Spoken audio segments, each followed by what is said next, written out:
السلام عليكم ورحمة الله وبركاته.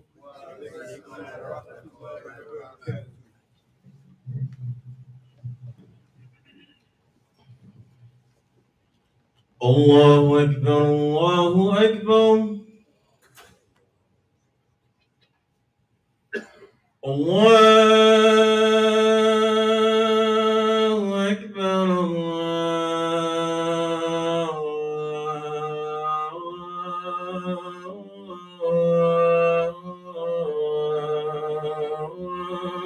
الله أكبر. أشهد أن لا إله إلا الله. أشهد أن لا إله إلا الله.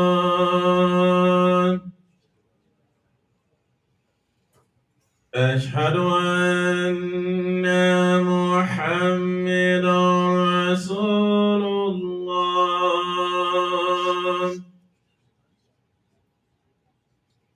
أشهد أن محمدا رسول الله.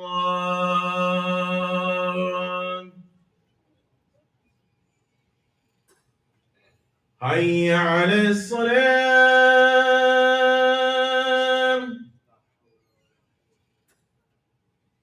حي على الصلاة.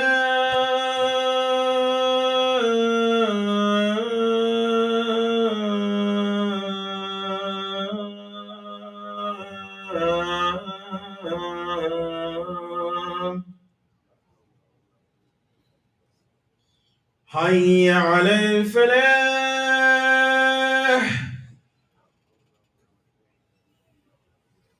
حي على الفلاح.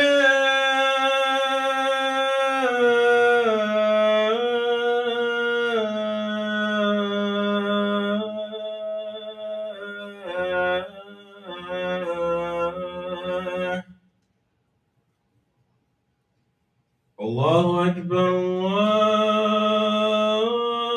الله أكبر.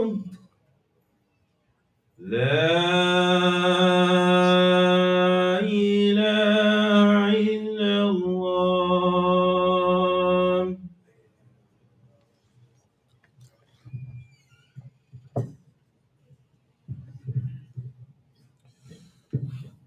إن الحمد لله نحمده ونستعينه ونستغفره ونعوذ بالله من شرور أنفسنا ومن سيئات أعمالنا.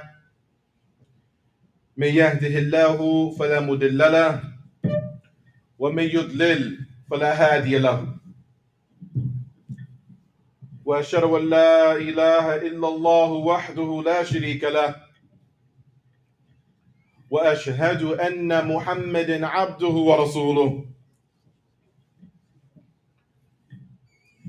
يا أيها الذين آمنوا اتقوا الله حق تقاته ولا تموتن إلا وأنتم مسلمون.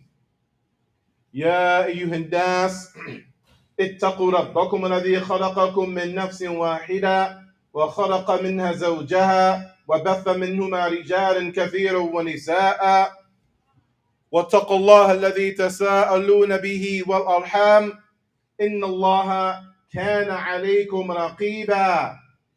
يا أيها الذين آمنوا اتقوا الله وقولوا قولا سديدا يصلح لكم أعمالكم ويغفر لكم ذنوبكم، ومن يطع الله ورسوله فقد فاز فوزا عظيما.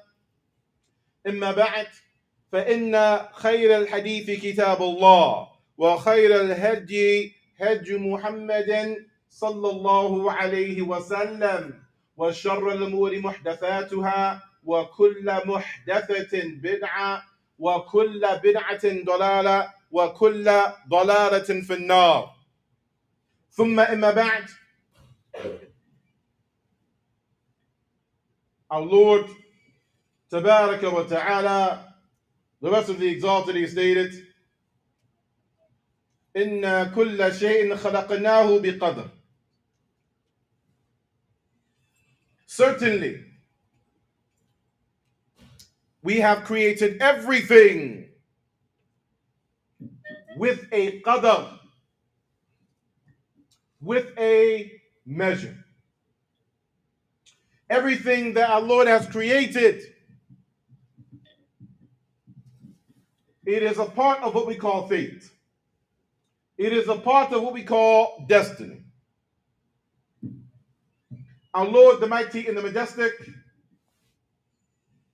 from the first of what he created was the pen.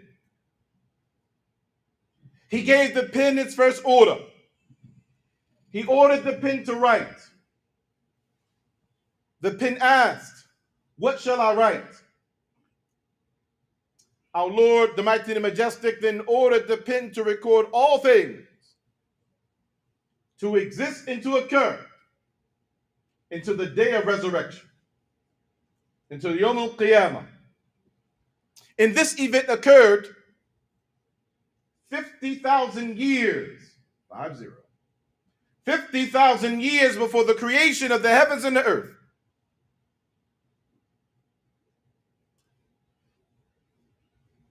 What the pen recorded on,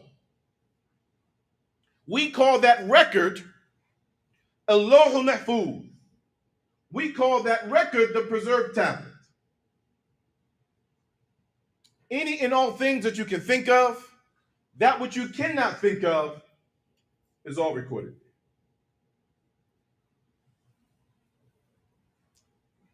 How many times have you inhaled oxygen into your lungs to this point of your life? How many more times will you inhale oxygen into your lungs until you get to that last breath? Whatever that number is, that's recorded in the preserved tablet. It's measured. How many steps have you taken today? Whatever that number is in the preserved tablet. How many drops of water are there that exist on this planet, within this galaxy, planet of Neptune, outside of this galaxy, on other planets that are Earth-like and other planets that are not Earth-like? How many drops of water are there?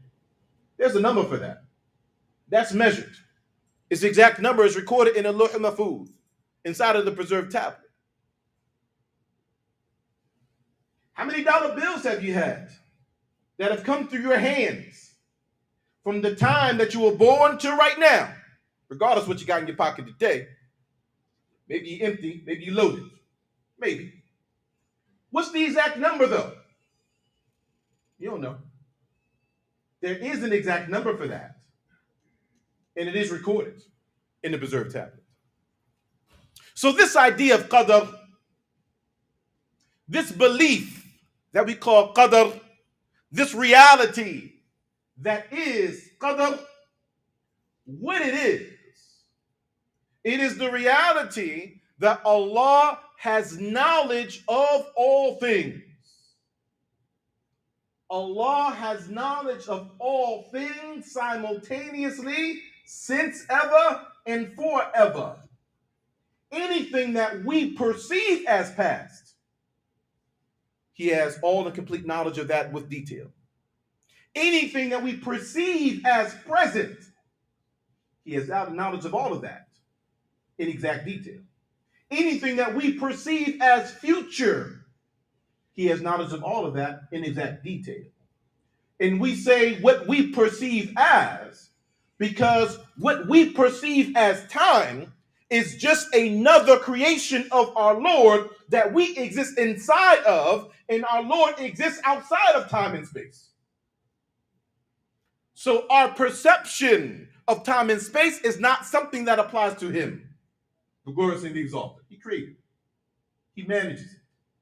He controls it. He has knowledge of all things that are.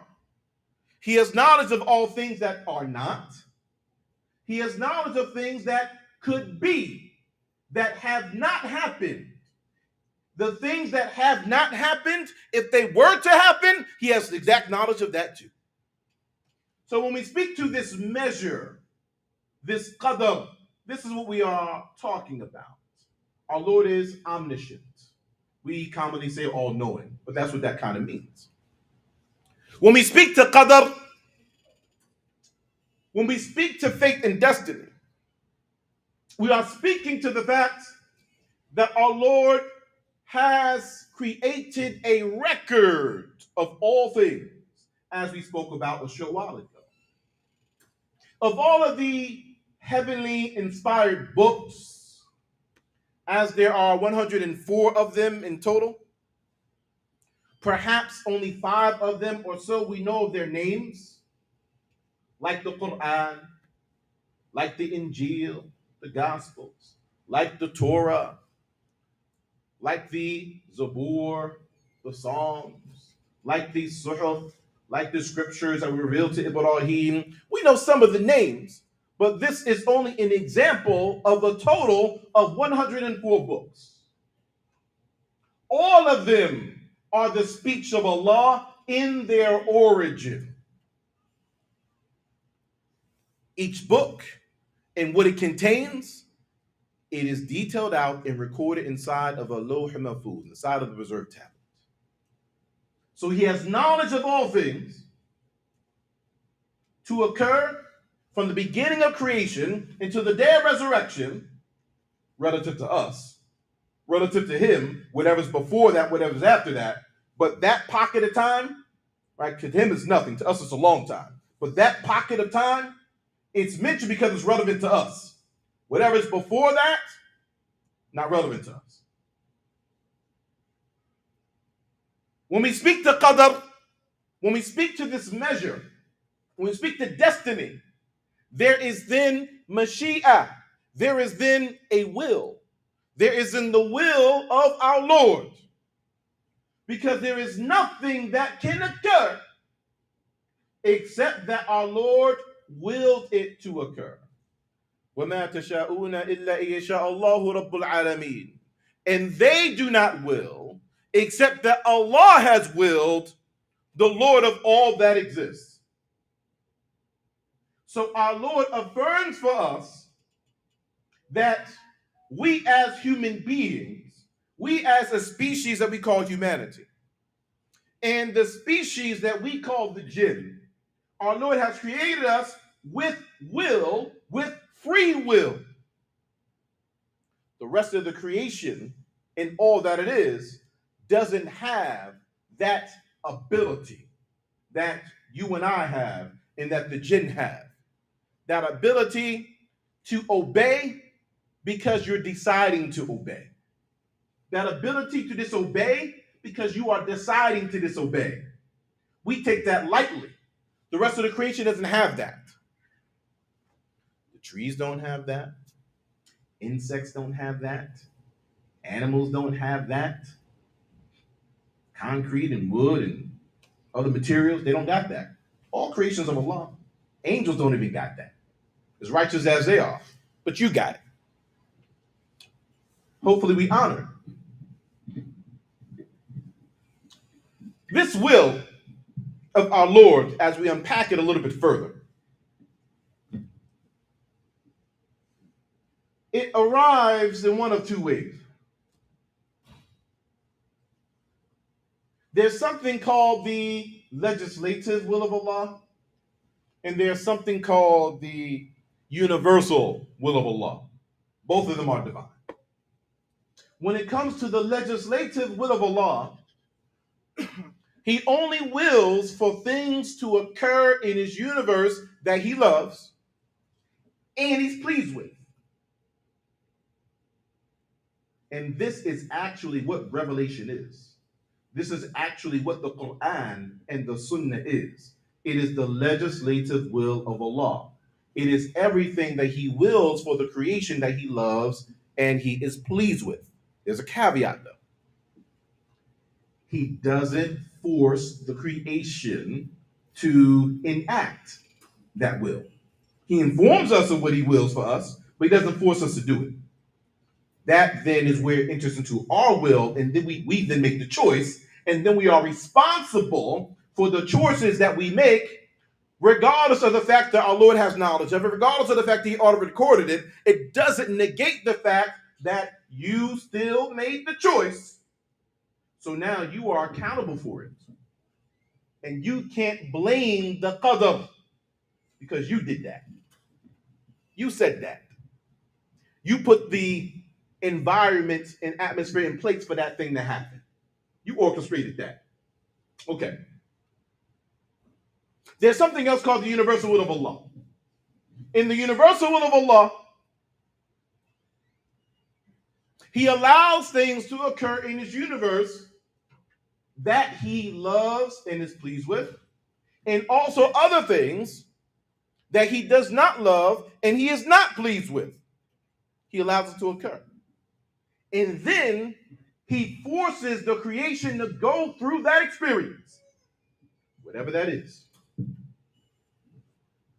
If I were to say to you, don't do this in your mind. If I were to say to you, raise your right hand, and you did so, that's your choice. That's your free will. If I were to say to you, start levitating right now, you can't levitate because that's a universal will of Allah. We're forced to have this experience that we call gravity. We're also forced to go through some other things that we might not like. You say, like what? Like there are people on this earth that experience famine. There are people on this earth that starve to death. There are people like that. Actually, believe it or not, it's kind of hard to believe, but in this country, it's actually said that 1 in 5 children in this country, 20% of children in this country, experience hunger on a fairly regular basis. US of A, first world country, 20% of children. We don't like that, it happens. Things occur that you don't like. Things occur that Allah's not pleased with. Sometimes people die, and they die not such a pleasant way. Just like on the other side of town, there's about 30 young people that got shot. Y'all heard about that? I think at least 6 of them at this point. I don't know what the current number is. They're gone. Nobody likes that, but it happened. Sometimes a man divorces his wife. Wife don't like that. Sometimes the wife cheated on her husband. Sometimes men do it too. Y'all might say men do it more. I don't know.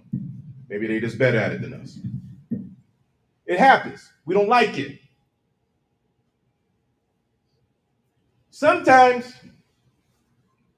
there are children that get abused in ways that they should not. Whether it is verbally, whether it is mentally, whether it is physically, whether it is, we'll poise our language here, or whether it is in misdirected intimacy. It happens. And we got to deal with it. Sometimes there's a loss of home. You lose your house. It happens. Sometimes the job that you needed, the deal that you needed, the investment that you needed to go through falls through. Doesn't happen. All these are things and examples of what we mentioned and things that you can think about your own self, what occurred in your own life. It's not pleasing to you. It's not pleasing to Allah. He allowed it to occur, and we're forced to go through that experience. The thing is, there is nothing that occurs in this universe that Allah dislikes, except 1, it is due to wisdom that is with Him, and 2, it is due to some good that He eventually is going to bring out of that thing. Whether we have the ability to perceive it or not, whether we live to see it or not, We have to know, we have to trust, we have to believe that there is positivity there in the eventuality of it. If we had the ability to zoom out far enough and large enough, then we could see it. On a finite scale, all of us can think of things that occurred in our own lives that at the time that it happened, we didn't like it. We were hurt about it. Like you felt that, like in your heart. Maybe you cried about it. Whatever it was. It greatly and negatively impacted you. You can also think back to that same experience and look at who you are and where you are today in your life, and then you can make certain connections and say, if I didn't have that experience then, I wouldn't be here today. I wouldn't be where I'm at today. I wouldn't have what I have today if I didn't go through that thing that I dislike. The same way that you can see that in your life, our Lord has mapped out the entire universe that way. There's good there. Now here's the test. You know this. You say you believe it. It's a reality. Do you accept that or not? Because you still got free will. It's reality, but you can choose to reject it. Do you accept what your Lord has decreed for you to occur in your life? This is the meaning of when we say there are 6 pillars of Iman, or there are 6 articles of faith.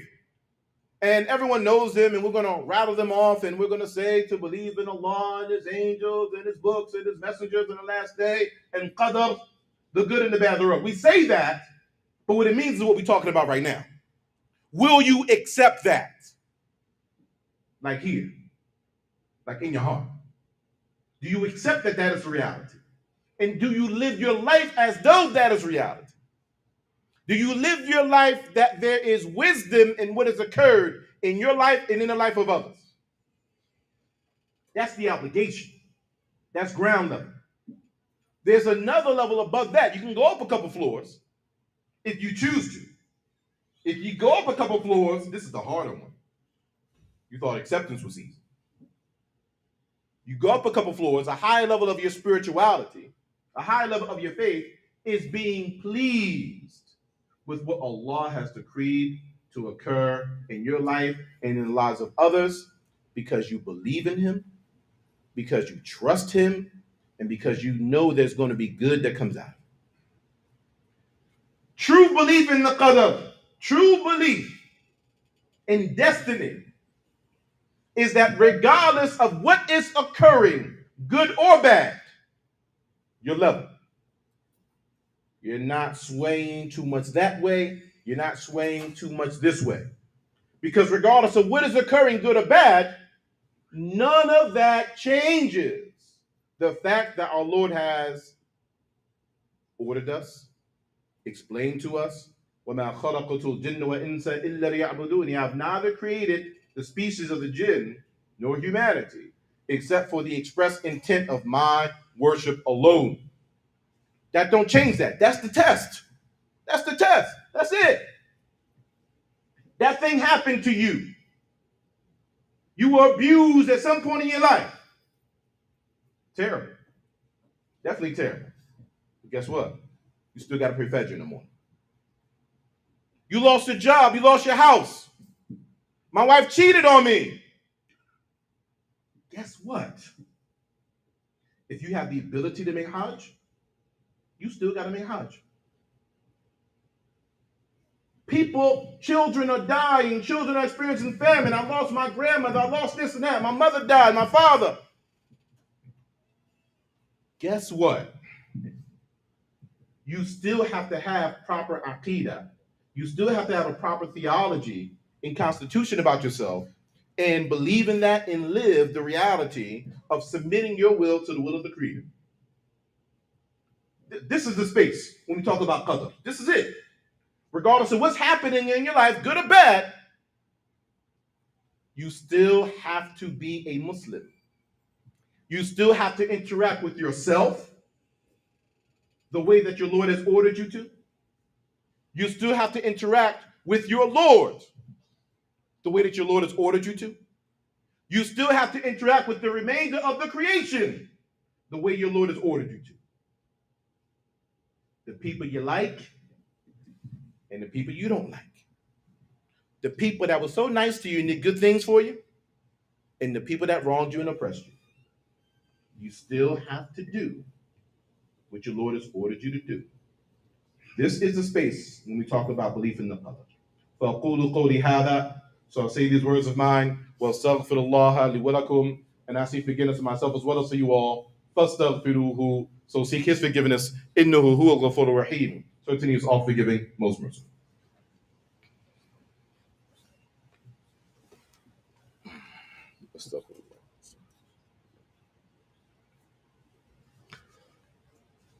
Astaghfirullah. Astaghfirullah. Alhamdulillahi wahdah. والصلاة والسلام على من لا نبي بعده. إما بعد. The ancient Muslims, when they speak to patience, what they mean by this is not wait, is not do nothing. When the ancient Muslims would say be patient, what they mean is you acknowledge that whatever has occurred or is occurring in your life, it is happening because Allah willed it to happen. You acknowledge that reality. That's step one, patience. Step two, patience. You strive. Ain't nobody perfect here.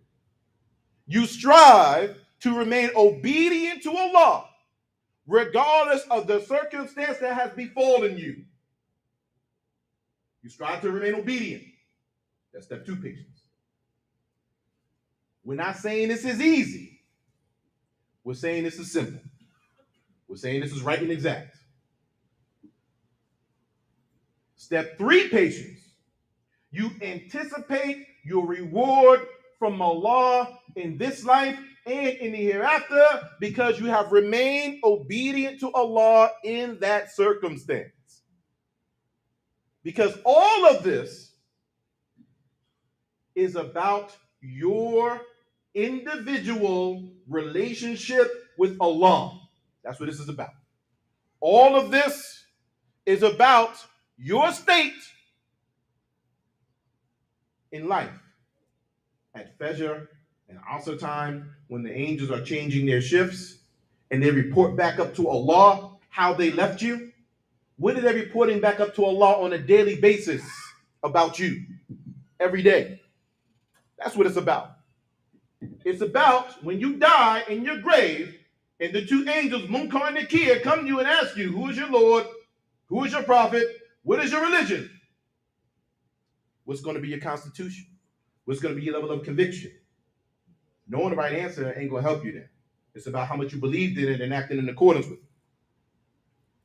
What this is about, how do you want your reckoning to be on the day of resurrection in front of Allah? How do you want your account to be in front of Allah? What do you want? You know these records that we talk about that the angels are recording your right and your left? What do you want it to say? You think you get away from it? You're going to see that on the day of resurrection. You're going to see it. It might even get weighed on the scales.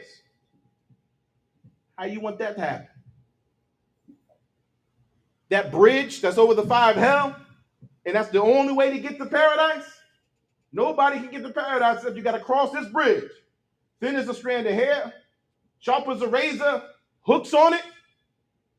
Your belief in the Qadr, that's what this thing is about. You get to paradise, you get past all of that, you get there, 8 gates to paradise.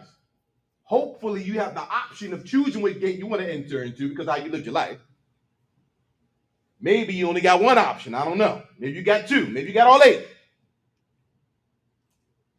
What do you want your choice to be? Which gate of paradise do you want to enter into? What options do you want available to you? Do you want the option of being able to enter into all 8 gates of paradise? That's what this is about. Allah's mercy, He allows you to enter into the paradise out of His mercy. Because all of that, your deeds ain't enough. Merciful to you, you get into paradise. 100 levels in paradise, though. The level you're on in paradise, that's about your deeds and how you live. What level of paradise you want to be on? And this is on the positive side of things. You know there's a negative side to all this, right? We hope that it ain't none of us. But there is going to be a somebody who goes that other way. You know, like hell. You know, it's got like 7 levels.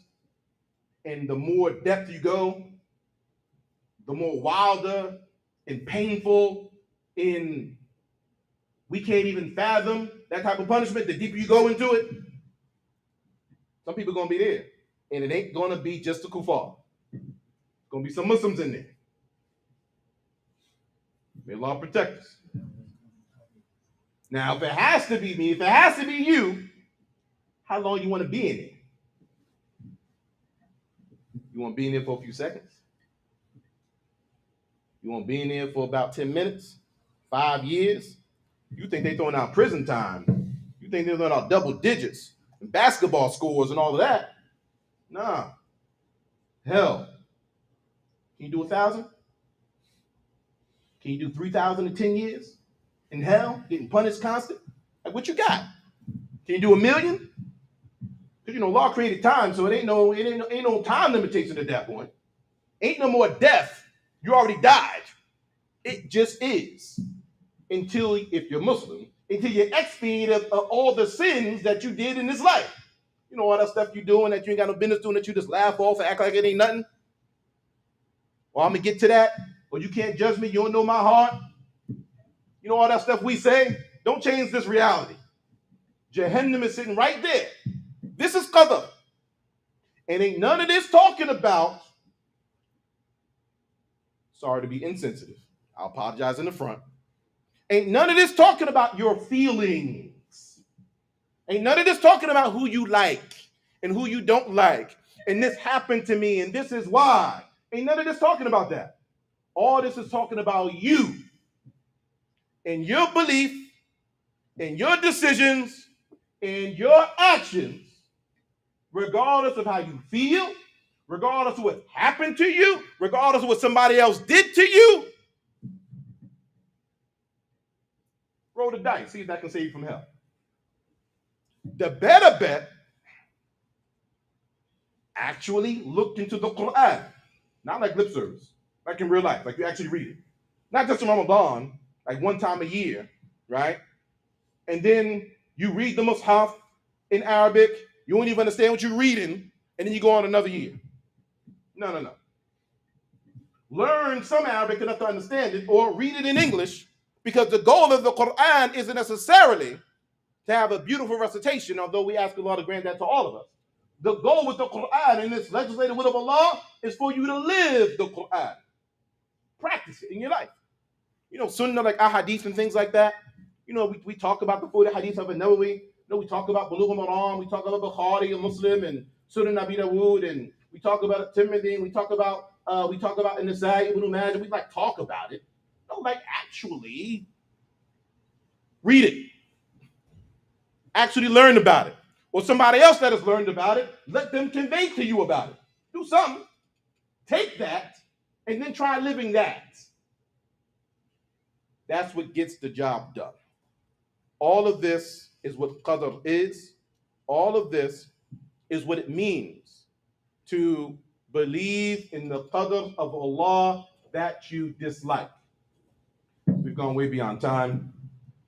هذا والله أعلم صلى الله على محمد ربنا آتنا في الدنيا حسنة وفي الآخرة حسنة وقنا عذاب النار اللهم صل على محمد وعلى محمد كما صليت على إبراهيم وعلى آل إبراهيم إنك حميد مجيد وأقم الصلاة.